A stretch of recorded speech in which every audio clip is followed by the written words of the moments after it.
Hello, my lovely inkblots, and welcome back to my channel. Or if you're new here, hi, my name is Ash, and I am a VTuber and an author, among other things. And today I wanted to talk about a topic that's very personal to me. As some of you may know, I've basically been exploring my gender identity for about 4 years now, and since I have finally narrowed things down, I want to talk about it.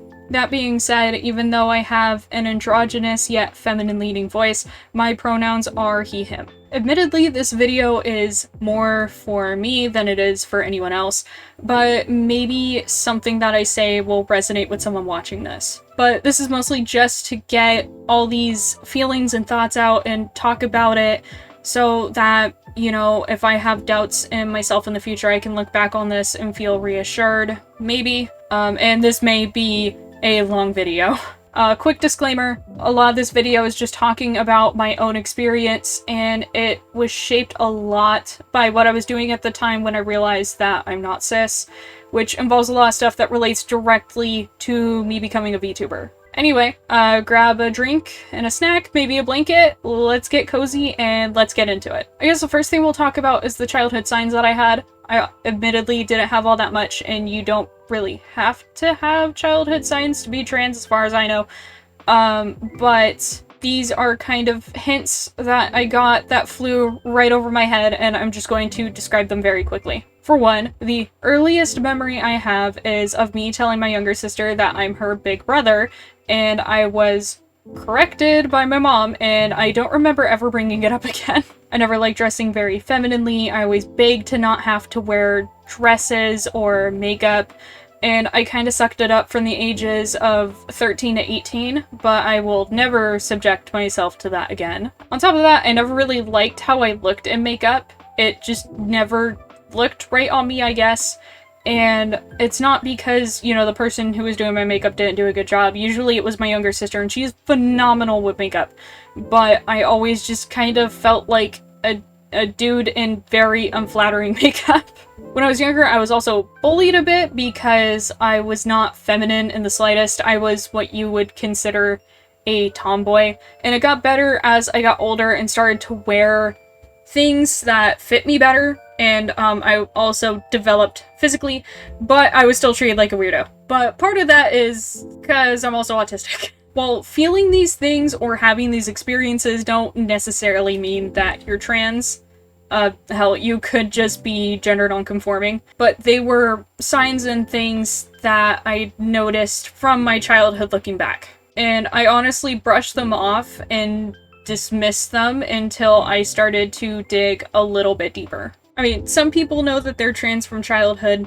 I did not. I actually didn't find out until my life kind of fell apart around the time I turned 20. And some of the stuff that I went through at the time kind of set things up for me to start questioning everything. If you've been around here for a while, you might remember that for my 100 subscriber milestone, I did a Q&A video. And I mentioned how I became a VTuber, and I kind of described the circumstances around that. The video was about a year ago, even though I haven't made a ton of progress since, but whatever, subscribe if you'd like to support a trans creator. But this is something that I have talked about a little bit before. So if you haven't seen that part of the Q&A video, this is a quick recap. Sometime in 2019, I ended up getting caught up in a harassment campaign, and it flared up a lot of the mental health issues I already had, as well as create some new ones. And at the time, I was a self-published author. I was publishing books and everything under my actual name, but the harassment got so bad that I ended up giving that all up. I ended up deleting all of my social media, all of the platforms that my books and everything were on. I just essentially killed my forming career to get away from the harassment because it was so severe. It was so bad before I deleted everything that I remember waking up the morning of one of my finals and running straight to the bathroom to throw up because the stress of even being awake in the reality that I was in was so bad. I felt like I lost everything, which made me feel like I lost myself because I had never questioned before what I was beyond being a writer. But this led to some stuff that I didn't expect and caused me to think about things that I had never really cared to think about before. While I grieved the loss of everything, I wondered who I was and what I wanted to do aside from all of my writing stuff. And I eventually came to the decision that while I would never not be able to write, it's just kind of something that's in my blood at this point. Other things didn't seem as firm. This is when I started to really experiment with how I present myself, and at first I did it virtually. I actually ended up deleting all of my stuff right before the start of lockdown, and I ended up getting thrown into everything being virtual, including my classes and my job as an English tutor. And so I ended up having a lot more time on my hands than I've ever had before. But I didn't have much to do because I dropped my writing. I dropped the identity and the career and the persona that I had been building up for a couple years by that point. The lockdown itself wasn't too bad for me, especially when it came to classes and my job at the writing center and everything, because I'm an autistic introvert. It actually kind of made things a little bit easier for me, but it really sucked because at that point I had been planning a trip for about a year, and actually the first city in my area to completely shut down because of COVID was the city I was planning on taking the trip to. And so I was really upset that this trip that I had planned, which was also for my birthday, by the way, was essentially canceled. And everything was closed, so around the time my birthday came around, I just got really bummed out, honestly. But this was also when Animal Crossing New Horizons came out. Honestly, I knew nothing about this game beforehand, but I saw a lot of people making videos on it on YouTube, and I watched a little bit of someone playing it, and I decided that I would rather play it myself. And so I bought myself a copy of the game a day after it came out as an early birthday present to myself. This was the first game that I had ever seen where you could change your gender at will, and so I played around a bit with how I represented myself in the game and came to the conclusion that I didn't entirely feel like a girl. I felt like I was totally okay with representing myself in different ways that weren't necessarily feminine. While there were some other things going on that kind of helped me realize that I wasn't cis, and at first I thought I might be non-binary, and so I decided to start the process of going back to therapy in June of 2020, and I had my first appointment in August. The wait for that first appointment sucked, but I was put into an online class thingy that was supposed to teach me coping mechanisms in the meantime, and while it was nice, it didn't really help. They didn't really teach me anything that I didn't already know because I have been in therapy on and off since I was 13. At the time, I only expressed this kind of newfound identity around Winter and his mom, and both of them were very supportive, and they really helped me feel safe. Therapy itself did not go as planned, though. The lady that I had my initial intake appointment with was really nice, but I didn't end up liking my actual therapist. There were a lot of reasons for this, but the main things were that I felt really judged and not very well heard. I remember she looked at me weird when I recounted the trauma that I'd gone through with the harassment and other things that happened around that time, and she didn't provide any sympathy at all. She just kind of looked at me like I was stupid for ending up in the situations that I ended up in, and that weren't my fault. And while she was trying to help me get to the root of my gender identity, I became even more confused with some of the ways that she tried to help me. So I masked super hard, threw myself into a hyperfeminine phase, and finished therapy. Later, I actually looked back at my visit notes for that session, and she knew that something wasn't right, but just let it go anyway, and didn't question it. I should have tried to get a different therapist, but I was so unbearably scared because I was so confused. I just decided to kind of continue living as a girl and ignore how I felt, but those feelings did not last very long. I eventually realized that ignoring my feelings wouldn't make them go away, and therapy only really made me feel worse, so I decided to just express myself in whatever way felt right. And I mean, if you guys go back and you look at my past models, you can see with how quickly I mix things up and change things up that I was really, really trying to figure it out, and I was using my virtual life as a means to help me because I didn't know what else to do. However, this is when things started to shift for me, and this is where things started to lead to where I am now. So the first thing that I changed was my hair. Now, I had short hair at one point as a kid, but it was scary because not long after we got my hair cut, I was switched to a different school for half a week, and everyone thought I was a boy, which would have been a problem if all the other boys in my class didn't want to beat me up because all the popular girls kind of took me under their wing and hung out with me. So there were a lot of boys that were really bitter that, you know, this random dude just transferred to their school and is suddenly the center of attention with all the popular girls. And I feel like how I felt then is really more of a testament to how scary things are when you are gender nonconforming versus how I actually felt toward having short hair. I actually ended up growing my hair out after that, but I desperately wanted to cut it in high school.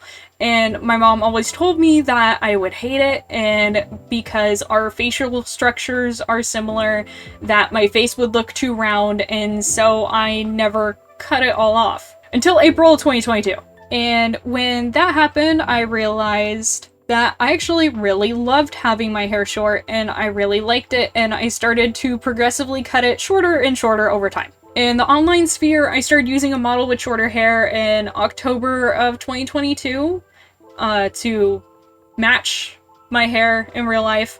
And honestly, I was a little scared of getting rid of the long hair on my model because it was something so many people said they loved about my avatar. But it seemed like people liked the short hair just about as much, which I think is really, really nice. And over time, as I started to cut my hair shorter and shorter, and I started changing the kind of clothes that I was wearing, I kind of came to the realization that when I looked in the mirror, I saw a boy, not a girl with short hair, and that distinction made me feel really good about myself. Somewhere along the way, I started to change how I used my name too, and how I introduced myself to others. I kind of went through the same changes online as I did in real life, so as some of you may know, I used to go by the name Ashlyn Rowan on this channel, and now I'm just Ash Inkrot. Well, in real life, I also have a long, feminine, legal name, and I go by a shorter, slightly more gender-neutral nickname. And it's really funny because I switched from going by Ashlyn to Ash in May of 2022, and it was to the point where even when I transferred from a community college to an actual university and I went to orientation, I noticed it had my legal first name on the name tag, and I actually grabbed a marker and scribbled out the second part so that it would suit me better. Keep in mind, all along, I was kind of going down the she, her, to she, they, to they, them, to he, they, to he, him pipeline, but I mostly experimented with my pronouns and things online. And then I also started to question how I wanted to look, and this was actually really difficult. I mean, I had held myself back from getting my hair cut for so long that I had no clue what else I was missing out on. And so I started really thinking about things, and I started considering if I liked certain body types because I was attracted to them or because I actually wanted to be them, which is super confusing because I am pansexual. Everyone is hot. And I kind of went through the same thing with clothes. It was kind of a question of would I actually feel comfortable wearing those clothes? Do I feel like they would suit me, or do I just find them to be aesthetically pleasing? And at this point, I started to get scared again, especially because when I told Winter how I felt, he wasn't sure how to react. If you're new here, Winter is my fiance. We've been together for... hold on, sorry, having to do math. Almost 8 years now? Anyway, we got together when I was 16, I'm almost 24 now. He's the same age as me, by the way. And so he has been a huge part of my life, and he has been a huge part of my journey with kind of discovering all these things about myself. And so one of the first questions that I get when I tell people about me being trans is if Winter and I are still engaged, and if everything's, you know, still the same, if we're still together and everything like that. And in short, the answer is yes. But in the beginning, when I was first starting to experiment with all this, Winter seemed really confused. Not when it came to the hair, but when I specifically started bringing up potentially wanting to change things about my body type. He seemed especially confused when I expressed a lot of interest in becoming a lot more masculine and working out to get a more masculine physique. And eventually there was one point where we were in the car together. I think we were heading home from school. I asked him, like, I know that you know that I'm not a woman. You don't have a problem with that. But if I were to transition to be more masculine, would that be a deal breaker for you? And at the time, he told me, I don't know. And that was terrifying. But I gave him his space, and he thought about it, and he determined that me transitioning wouldn't change how he felt toward me. And that kind of encouraged me to take more steps toward exploring this aspect of me, because then I knew that there was at least one person that I was safe around. And so the next step for me was getting my first binder. Honestly, I had been wanting to get one for months, but there was a part of my brain that was like, okay, well, if we get the binder and we like how we look with essentially no chest, because I'm medium-sized, I guess you could say, then maybe I would have a bit more of an idea of what's kind of going on. And so I got my first binder, which was unfortunately too small, but I managed to try it on despite how much it hurt. And I remember looking in the mirror and being so excited. I knew then, without a shadow of a doubt, that I felt right being perceived as a guy. I don't bind as much anymore. I honestly don't really need to, but I make sure to wear clothes that make it easy to hide my chest and a lot of my curves. And so after I knew for sure that I felt right presenting as a guy, I ended up coming out to Winter's mom and his family. I ended up coming out to my siblings over time. The first one I came out to was actually my younger sister, but I officially came out online under my VTuber identity in April of 2023, which is awesome because we're actually coming up on a year since then. I might have to do something to celebrate, but I've been slowly coming out to more and more people over the last year. Winter's whole family is accepting, and my siblings are too, but my parents aren't really on my side about this, and that's fine. I also recently updated my Facebook, and the ones who have noticed are accepting, and I haven't really heard anything from anyone who isn't, so it's really funny because I've been hearing a little bit about how my siblings have been kind of spreading the word, and I'm letting things happen gradually instead of making a big reveal out of it because, you know, my parents are not on board with all of this, and I don't want to make that situation worse. But I'm continuing to work on the process of transitioning, whatever that means for me, because everyone's transition is different. You know, by the time this video goes up, I might already be on testosterone. I've started the process for all that. I've gotten my labs done. I've done basically everything, I'm pretty sure. And while I know that gender presentation doesn't equal gender identity, playing around with how I presented helped me figure out my identity in a way that made sense to me. Anyway, that is where I'm at now. If you made it through this whole video, thank you. You're amazing. I really appreciate you being here. If you're not subscribed and you've made it to the end of the video, you probably should, because that means you found this interesting or you relate with it somehow. And I would like to do some more videos like this in the future, but I also review LGBTQ+ manga and share stuff about my own creative projects and things. Psst, I write queer stories too, by the way. So subscribe if you would like any of that. Also, if you are also trans and you remember a particular moment where that was kind of solidified for you, feel free to share in the comments what that situation was like, what kind of, I guess, cracked the egg, in a sense. Like I mentioned earlier, mine was kind of when I bought my own binder. Also, any non-binary folks out there, feel free to share your experiences as well in the comments. Even if you don't see yourself as trans, you are still valued and respected here, and so are your experiences. If anyone here is questioning their gender and has some experiences in common with me, or are worried because they don't have the same experiences as me, don't worry. Take your time figuring things out. Don't be scared to try out different labels and things. You'll figure it out with time, I promise. Anyway, that is all I have to share for today. I hope you have a wonderful rest of your day, and I hope to see you in my next video. Bye!